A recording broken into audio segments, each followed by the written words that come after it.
아름다운 사람은 머물다 간 자리도 아름답습니다. 이 글귀 아시죠? 예. 어디에 많이 붙어 있습니까?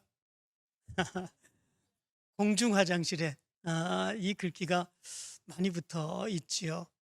좀 안타까운 것은 정말 이 글귀가 정말 주옥 같은 그런 글귀잖아요. 아름다운 사람은 머물다 간 자리도 아름답습니다. 근데 이게 화장실에 거기에 붙여놔야 될 그런 말씀인가? 이런 생각을 해봅니다. 아무튼 이 글귀는 참 아름다운 글귀인데, 사람이 머물다 떠난 자리는 어떤 흔적을 반드시 남긴다라고 하는 이야기입니다.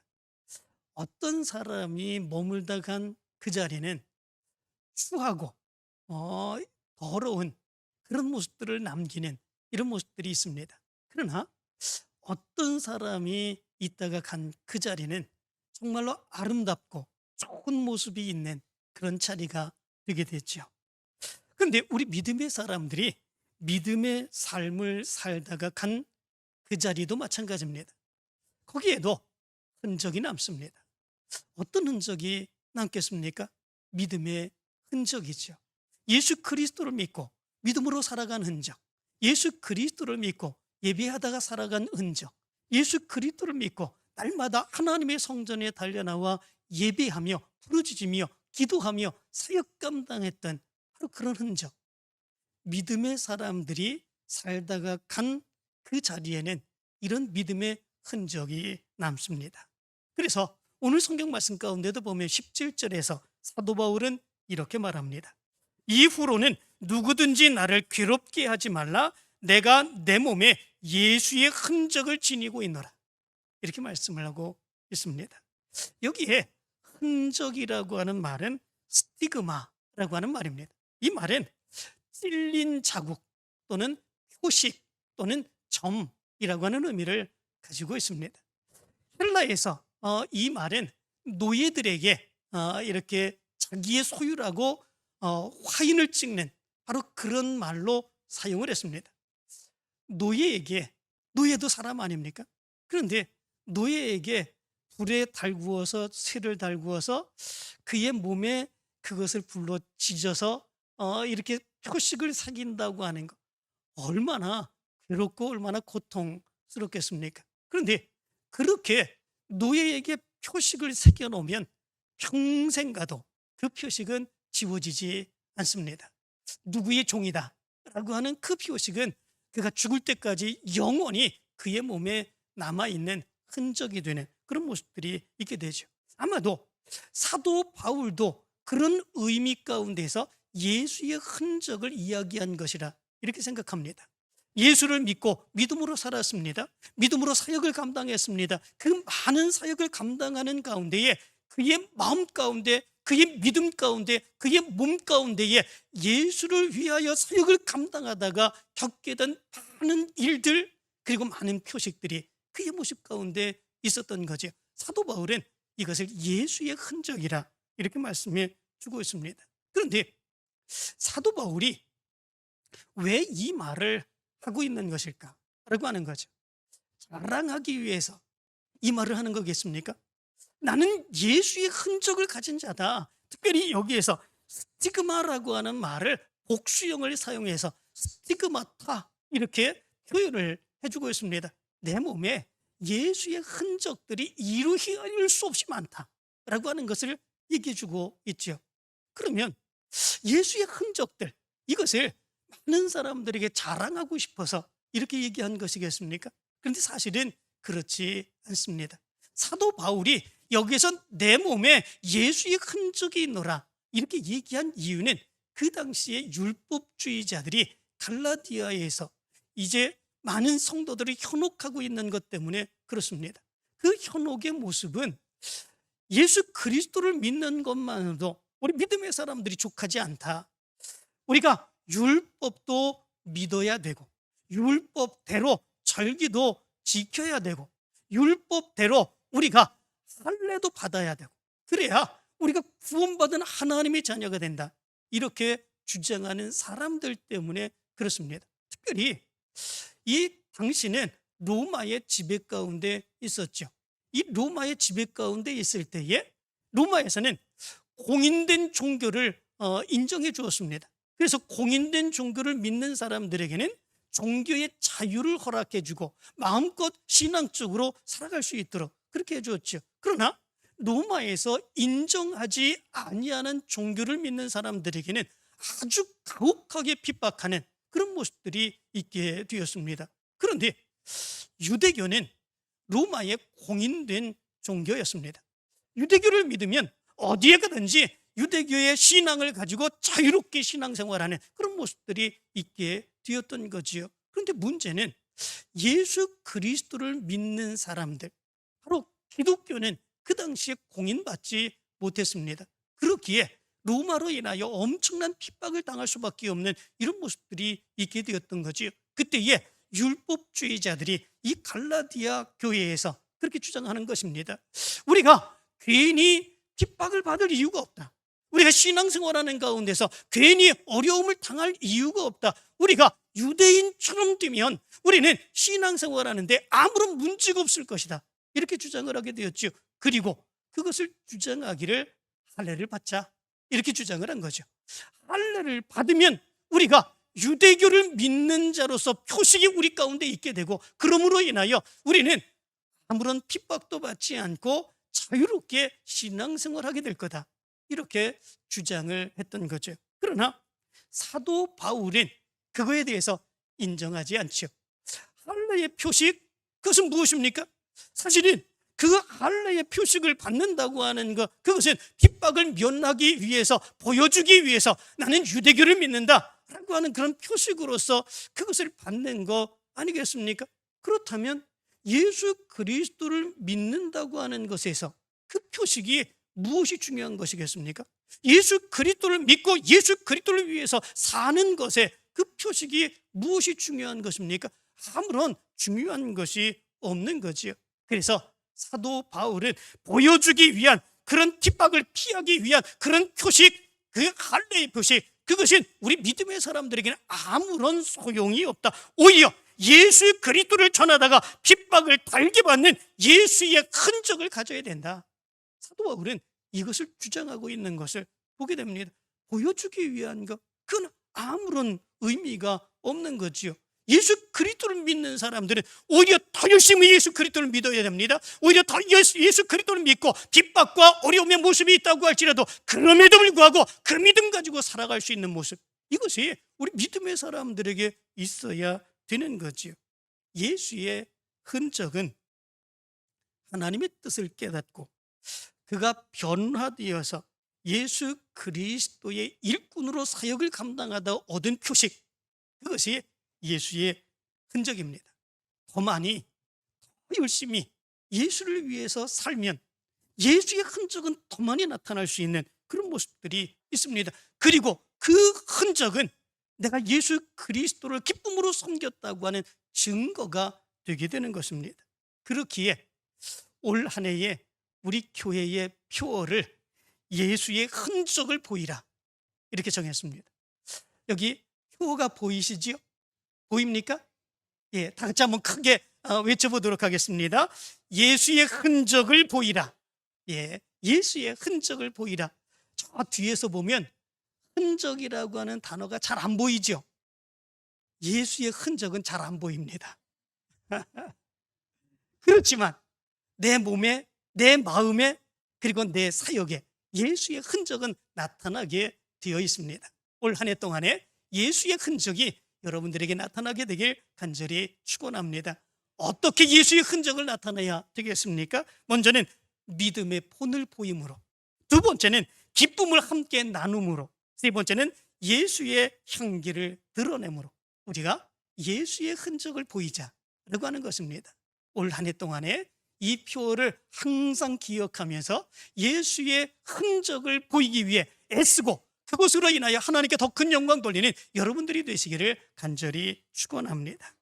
그렇다면 사도 바울은 예수의 흔적의 모습이 그의 몸에 어떻게 나타나고 있을까? 사도 바울의 몸에 나타난 예수의 흔적들 이루 헤아릴 수 없이 많이 나타납니다. 그 중에 가장 첫 번째로 사도 바울에게서 나타난 예수의 흔적, 그것은 무엇이겠습니까? 고난의 흔적이죠. 예수 그리스도를 믿고 난 이후에 사도 바울은 자기에게 자랑할 만한 많은 것들이 있었는데 그 모든 것들은 다 버리는 그런 모습들이 있었습니다.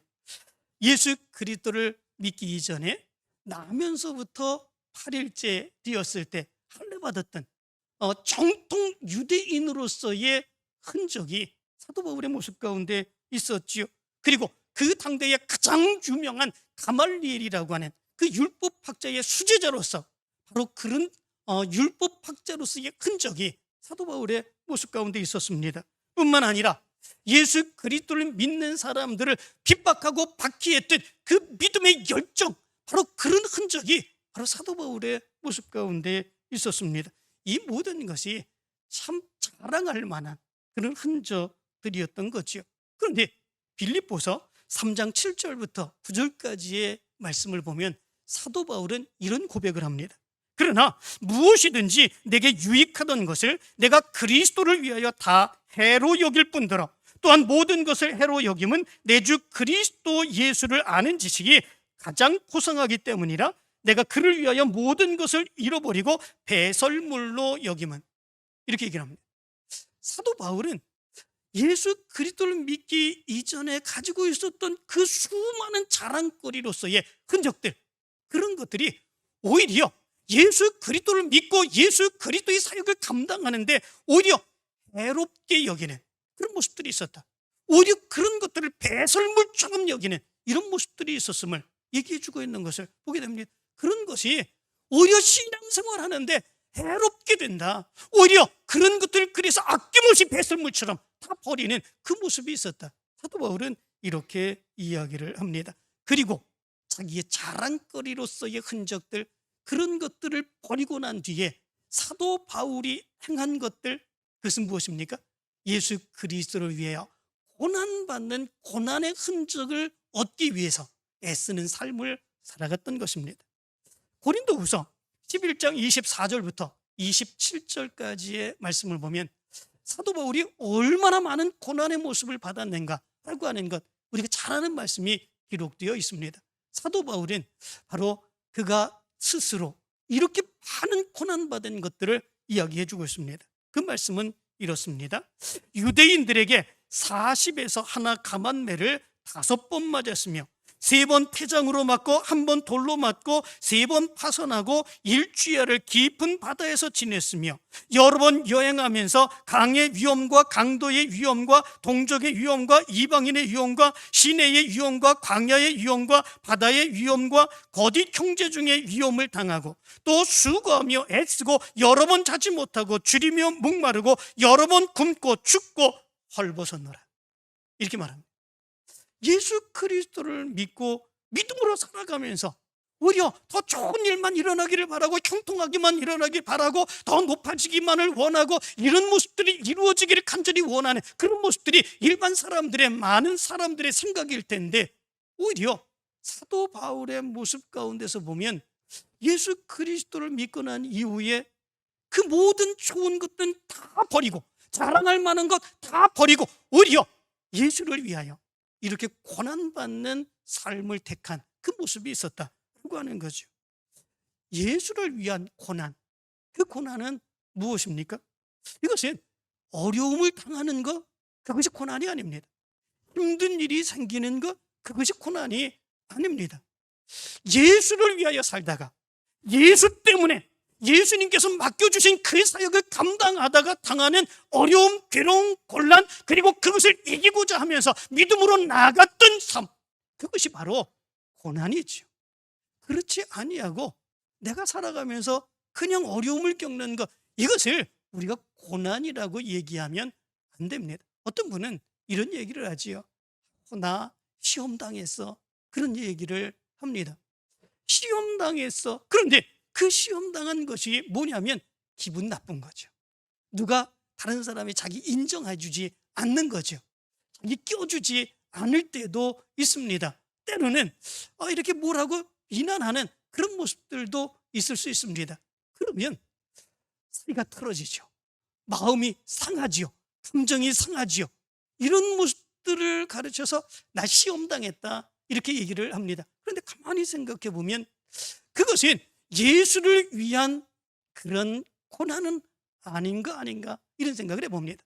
단지 내가 어려움을 당하고 내 마음이 상하는 그런 모습들이 있는 것 뿐이지, 이런 것들은 믿음 안에서 이기고 감싸고 해결하며 나가는 그런 모습들이 있어야 되는 거죠. 예수를 위하여 살다가 예수 때문에 고난을 당하고 예수에게 맡기며 믿음으로 살고 예수님께서 나에게 맡겨주신 귀한 사역을 감당하며 살아가다가 어려움을 겪고 괴로움을 경험하는 이런 모습들, 이것을 가르쳐서 우리가 고난받았다 이렇게 얘기할 수 있습니다. 무엇 때문에? 예수 때문에. 우리에게는 이런 고난의 모습이 나타날 수 있어야 된다라고 하는 것이지요. 진정한 고난은 예수를 위한 일을 하다가 예수를 위해서 당하는 고난, 그 모습이 있어야 됩니다. 사도 바울은 바로 이런 고난을 당했습니다. 이 고난을 당하면서도 그는 기뻐하고 즐거워하며 그 사역을 감당해 나갔습니다. 그것이 사도 바울에게 예수의 흔적으로 남게 되는 그런 모습들이 있게 되었죠. 여러분들에게도 올 한 해 동안에 이런 흔적이 있게 되길 간절히 축원합니다. 고난의 흔적이 있기 위하여 믿음으로 살아가기를 바랍니다. 여러 가지 어려움과 힘든 일이 있다고 할지라도 그것을 믿음으로 이기며 승리하기 위하여 달려나갈 수 있는 여러분들의 모습이 되길 간절히 축원합니다. 두 번째로, 사도 바울에게 나타났던 예수의 흔적은 승리의 흔적입니다. 사도 바울은 고난을 받은 것만이 아닙니다. 무조건 어려움을 당하고 괴로움을 당하는 그런 모습만 있는 것이 아닙니다. 사도 바울에게는 고난받는 것보다도 더 많이 있고 더 큰 그런 역사들이 있었습니다. 그것은 뭐냐면 예수 그리스도를 믿는 그 믿음으로 승리한 놀라운 역사들입니다. 엄청난 하나님의 역사가 사도 바울을 통해서 나타났지 않았습니까? 어떤 때는 안진뱅이가 일어나고, 어떤 때는 귀신이 물러가고, 어떤 때는 뱀에 물려서 독사에 물려서 죽을 뻔한 위기가 있었는데 그럼에도 불구하고 전혀 그의 육체의 손상도 없는 이런 모습들이 나타났습니다. 그래서 사도 바울을 가르쳐서 신이라 이렇게 사도 바울을 추앙하기도 하는 이런 모습들도 나타나게 되었습니다. 더 큰 역사는 사도 바울이 어디를 가든지 말씀을 증거할 때 수많은 사람들이 사도 바울에게 나와 예수 그리스도의 말씀을 들었습니다. 그 말씀 듣고 회개하고 예수 그리스도를 믿기로 결심하고 교회를 세우며 저들도 예수 그리스도처럼 살기를 간절히 열망하는 이런 역사들이 일어나게 되었습니다. 이것이 사도 바울을 통해서 나타난 승리의 역사이죠. 어디를 가든지 교회가 세워집니다. 어디를 가든지 구원받는 사람들이 날마다 더 늘어나게 됩니다. 하나님의 놀라운 능력의 역사, 물론 그 일을 해다가 고난의 모습도 있지만 그러나 승리의 역사는 더 크게 나타나는 이런 모습들이 있게 된 것을 보게 됩니다. 사도 바울의 모습 가운데에 바로 이런 승리의 흔적, 이 승리로서의 예수의 흔적은 그에게 믿음의 확신으로 다가오는 이런 모습들이 있게 되었지요. 사역을 감당할 때 어려움이 있습니다. 곤란이 있습니다. 괴로움이 있습니다. 그런데 승리케 해주신 하나님, 역사해 주시고 인도해 주신 하나님, 그 하나님의 놀라운 능력의 역사를 체험하기에 실망하지 않습니다.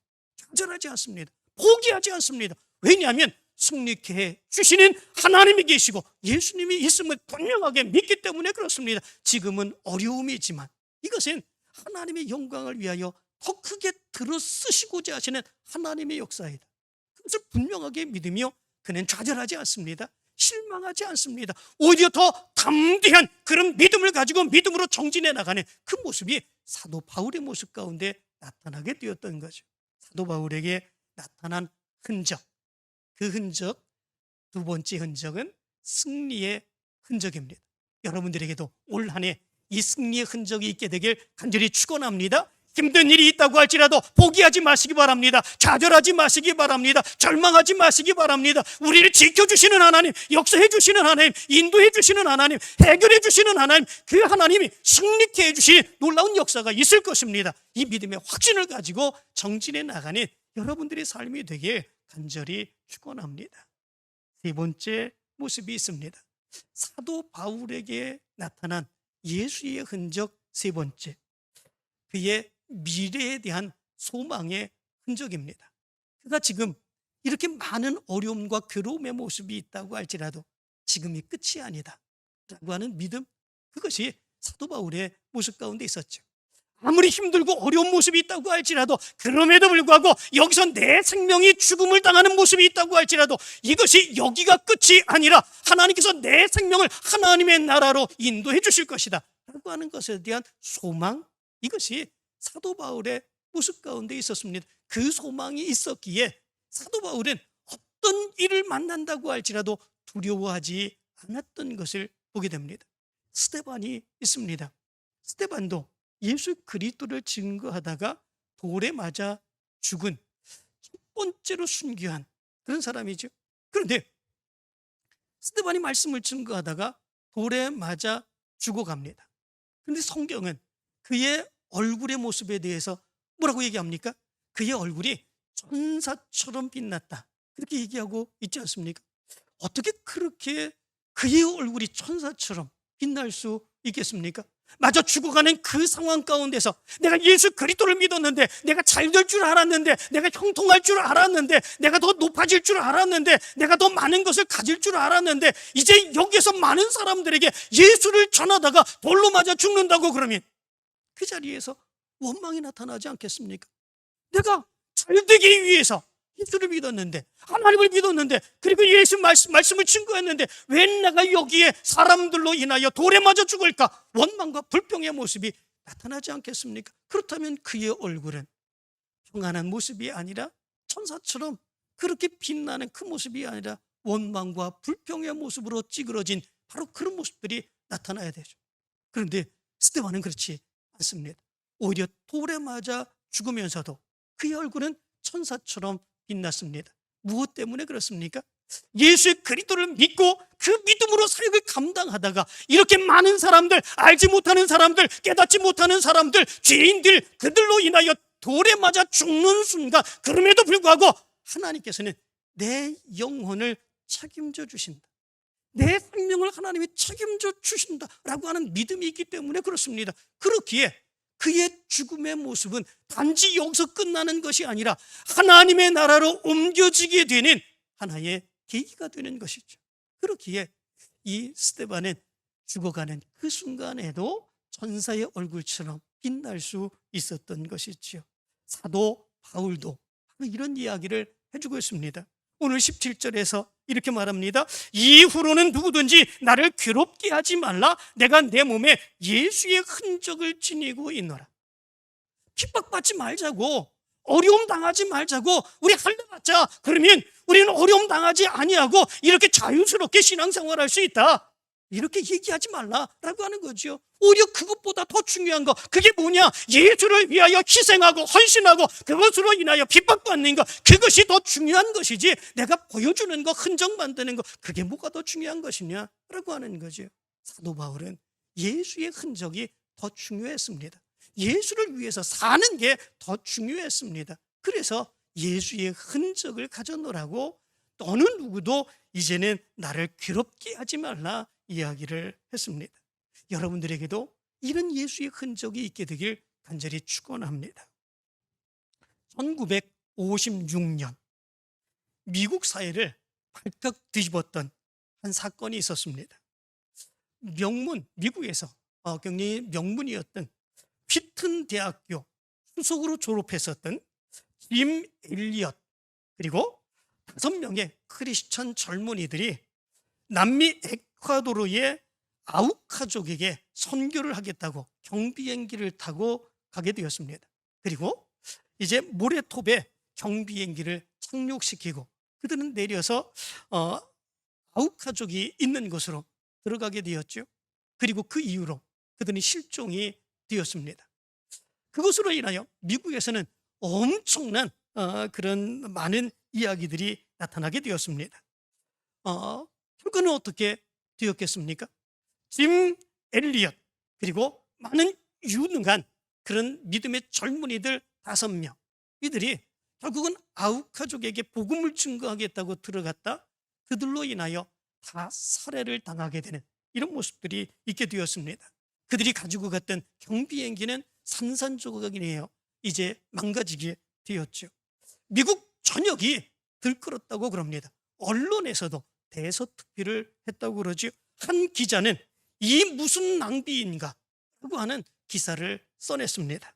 전도 유망한 그런 청년들, 그 청년들이 복음을 증거하겠다고 아웃 가족에게 들어갔다가 무모하게 다 죽음을 당했다라고 하는 거죠. 이게 무슨 낭비냐, 왜 이렇게까지 해야 되느냐라고 하는 그런 기사였었죠.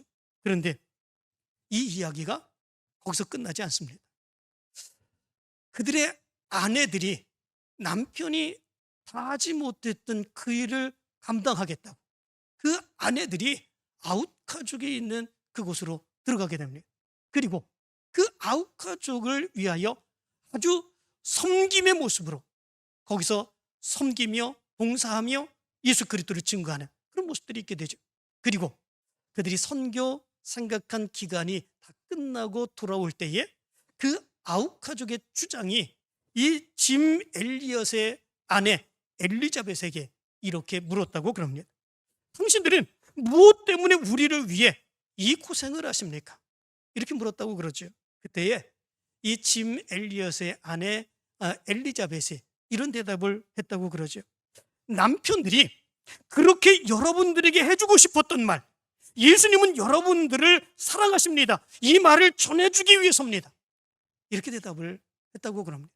그리고 이 엘리자벳은 이 무슨 낭비인가 그 기사를 썼었던 그 기자에게 남편이 휘튼 대학에 다닐 때의 일기장을 보여주었다고 그러죠. 거기에는 이런 글귀가 있었다고 그럽니다. 영원한 것을 위해서 영원하지 못한 것을 버리는 사람을 어리석다 하지 말라. 그리고 또 다른 글도 있었습니다. 이 쓸모없는 나뭇개비에 불을 붙여 주옵소서. 제 삶을 주의 영광을 위해 태워 주옵소서. 저는 오래 살기 원치 않습니다. 오직 주님만을 위해 풍성한 삶을 살게 하여 주옵소서. 이렇게 그의 일기에 적었다고 그럽니다. 그 일기의 이 글귀들을 바로 이것이 무슨 낭비인가 라고 기사를 썼던 기사에게 보여주었다고 그럽니다. 그것은 결코 낭비가 아니라는 것이죠. 예수 그리스도를 위해서 그런 삶을 살기로 결단하며 예수의 흔적이 있기를 원하며 그 삶을 살아가는 그 모습이었던가라고 하는 것이죠. 엘리엇 등을 창으로 찔러 죽였던 아웃 가족의 5명의 그 사람들은 어떻게 되었겠습니까?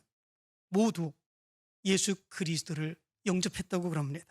그리고 그 가운데 4명은 목사가 되었고 1명은 전도자가 되었다고 그럽니다. 그리고 아웃 가족 전체는 예수 그리스도를 받아들이고 예수 그리스도를 믿는 부족이 되었다고 그러죠. 예수의 흔적이 있기 위해서 살았던 사람들을 통해서 이런 하나님의 역사가 일어나게 된 것이죠. 사랑하는 성도 여러분, 여러분들에게는 어떤 흔적이 있기를 원합니까? 많은 사람들이 할례의 흔적이 있기를 원합니다. 할례의 흔적은 무엇입니까? 고난받기를 싫어하는 겁니다. 고난받기를 피하는 겁니다. 이제는 내게 좋은 일만 있기를 원합니다. 형통한 일만 있기를 원합니다. 그리고 더 잘 되는 일들만 일어나기를 원합니다. 바로 그것을 위해서라면 그 어떤 것도 회피할 수 있고 신앙의 모든 것도 버릴 준비를 하고 있는 것, 그것이 많은 사람들이 생각하며 행해오는 그런 모습들입니다. 그러나 사도 바울은 얘기합니다. 그런 것들은 보여주기만을 위한 것뿐이다. 믿음의 사람들에게 아무런 의미가 없다. 오히려 예수 그리스도를 위하여 더 열심히 살고 더 열심히 헌신하고 더 열심히 희생하고 그리하여서 예수의 흔적을 남기는 것, 그것이 믿음의 사람들에게 있어서 가장 아름다운 것이다. 사도 바울은 그렇게 얘기해 주고 있습니다. 그럴 때 하나님의 놀라운 역사가 일어나게 된다는 거죠. 올 한 해 동안에 여러분들에게는 어떤 흔적이 있기를 원하십니까? 할례의 흔적 있기를 원하십니까? 아니면 예수의 흔적이 있기를 원하십니까? 올 한 해 동안에 예수의 흔적이 여러분들에게 나타나게 되길 간절히 축원합니다. 예수의 흔적을 보이기 위해서 애쓰고 수고하여 하나님의 더 큰 놀라운 역사를 이루어가게 되길 간절히 축원합니다.